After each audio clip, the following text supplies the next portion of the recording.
They say smoke doesn't rise without fire. And now the smoke has reached the union buildings. President Cyril Ramaphosa's name has landed before Parliament not as ceremony but as a question. This is Mzansi PoliScope, where power is examined, not protected. If you care about facts, accountability, and the truth behind closed doors, subscribe. When you hear the phrase, follow the chain of command, you expect clarity. But what happens when the chain twists and turns into shadows?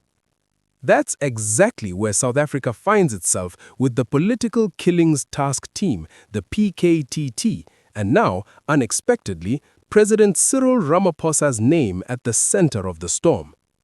The PKTT was created to hunt politically motivated assassinations, shootings, executions, hit jobs linked to power struggles in communities like KwaZulu-Natal. It was a razor-sharp tool in the justice armory, a blade against political violence. Then, on 31 December 2024, Police Minister Senzo Mchunu sent a directive dissolving the unit. No fanfare, no thorough briefing to the public, just a decision that dropped like a grenade into an already fragile system. Now the political world is asking, who flicked the pin? At Parliament's ad hoc committee probing allegations of corruption and political interference, Mchunu made something explosive clear. He briefed President about the decision and claims the President agreed with it. That's the first flash in this electrical storm. But here's where the wiring doesn't match the blueprints. National Police Commissioner General Fanny Masemola, another key witness at the Madlanga Commission, says he told the president before the PKTT was disbanded and that the president was taken aback by the move. Masemola doesn't believe Mchunu's claim that Ramaphosa approved it. So now the puzzle has two conflicting testimonies with the same name at the center, Ramaphosa. One saying he approved it, another implying he didn't. If this were a courtroom drama, you'd call that he said, except this is Parliament and the nation is watching. Was it a short briefing, a nod in passing, a political cover-up, or is someone spinning a tale to shield bigger secrets? And that brings us to the Madlanga Commission of Inquiry, a high-stakes judicial probe into systemic corruption, cartel infiltration, and political interference in the justice system. Ramaphosa appointed Acting Deputy Chief Justice Mbuyiseli Madlanga to lead it, saying it must expose rot in the system and recommend action where warranted. But here's the rub that's got commentators comparing this to a Shakespearean twist. Senzo Mchunu, the same minister who ordered the PKTT's disbandment, was placed on special leave by Ramaphosa. Critics see that move as shielding a key player, not disciplining one. The very man whose name was not put forward for investigation by the Madlanga Commission, even though he sits at the eye of this storm. This absence has itself become a talking point in legal circles. In the world of politics, silence is not emptiness. Silence is often strategy. And critics are not whispering, they are shouting.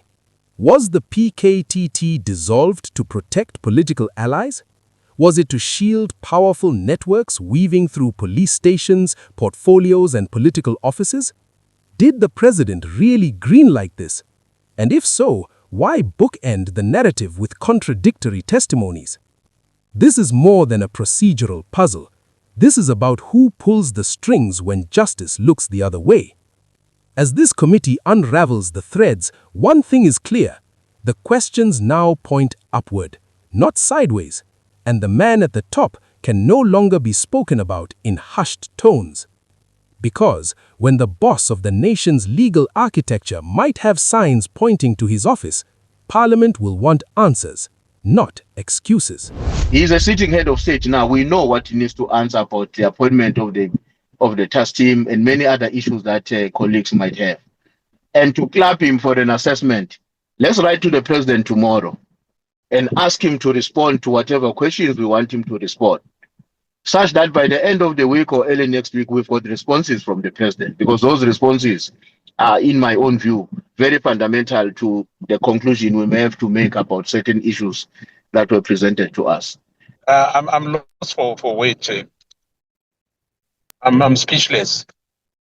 Hence, I said when you said written, or I said there must be one thing. It's either it's written or he appears before us, and not being told he'll come to, because the president always come, he will address us at some other time.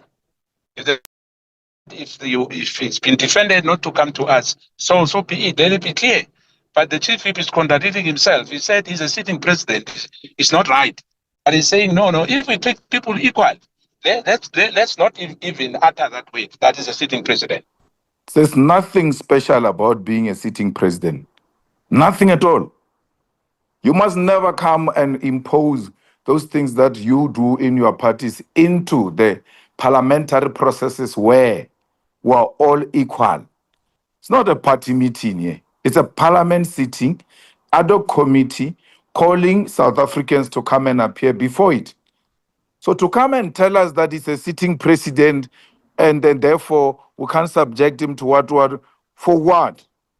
In the spirit of ensuring the procedural integrity of our committee, and we maintain consistent, we have agreed, as a matter of procedure, not politics, not emotion, we've agreed the president will submit in writing. There's no reason to change that now. Chairperson, I think for the sake of progress, we should request the president to make a written submission as soon as possible. Most parties voted in favor of the president responding to written questions, but it comes with conditions. And then in the event a response comes, Sols has suggested the committee is not happy on the responses that would have been given. Then the committee reserves the right to decide on any further action. Now ask yourself this: why would a senior cabinet minister insist on presidential agreement if he worried it might not exist? Some say because he knew where the ladder of power led. Others say because they're covering each other's backs. The whole country now watches as the committee asks whether the directive to disband the PKTT was purely administrative or whether it amounts to political interference in a unit that was legally mandated to investigate political violence. The latter accusation is a serious charge against any democratic government. And it doesn't stand alone. Across broader controversy, Ramaphosa's presidency has been dogged by other scandals, every one of them feeding a narrative of modern South African politics where questions bloom faster than answers. Take the Phala Phala farm scandal. Opposition parties and civil society accused Ramaphosa of failing to declare millions in foreign cash stolen from his farm and of using state apparatus to handle the matter rather than normal police channels. An overarching watchdog eventually cleared him, but critics said the process was a whitewash and that key reports were restricted or classified, fueling perceptions of selective transparency. Then there's the matter of CR17 campaign funding, where investigations revealed undisclosed flows into the president's campaign accounts. While he survived the scrutiny, the episode left lingering doubts about financial transparency. Every scandal added another layer to the question: when accountability knocks, does power open the door or slam it? Now we return to the PKTT. This was not just another police unit. It was built at the president's own behest to investigate some of the most sensitive political killings in the country. It was supposed to be a shield for justice, not a disposable tool. And then it was disbanded with no coherent explanation as to why the threat it was investigating suddenly vanished. Coincidence? Administrative housekeeping, or something much more deliberate? Supporters of the president say this is all administrative nitpicking, that Mchunu had the legal authority to make internal decisions, and that explaining every policy move to the public would cripple governance. Critics see something darker, a pattern where institutions built to expose corruption are themselves sidelined when inconvenient. A place where questions are answered with directives, not evidence, and where power increasingly protects power. In other words, the PKTT disbandment is not an isolated event. It is a riddle wrapped in a policy decision that now forces Parliament to decide whether the executive branch has been above accountability for too long. And that is the real conflict. Because if the president must answer to lawmakers here, then the idea that no one is above accountability becomes more than a slogan. If he doesn't, then scrutiny becomes a spectator sport, not a tool of democratic oversight. That's the showdown that the country is now watching, and one that may define how power answers to justice in South Africa for years to come. Here's why this moment matters. If Parliament's legal team concludes that President Ramaphosa is a material witness, he may be required to respond, in writing or in person. That alone would shatter a long-standing illusion that presidents explain themselves only at election time. If he is not called, the message will be just as loud. Some doors remain closed, no matter how serious the questions. Either way, the PKTT is no longer the real story. The real story is this: can a country plagued by political killings investigate itself honestly when power sits uncomfortably close to the evidence? When task teams disappear, when cases stall, when names surface and then fade, people stop asking who did it and start asking who protected whom. President Ramaphosa is not on trial, but his presidency is under examination. This committee is asking what many South Africans already suspect.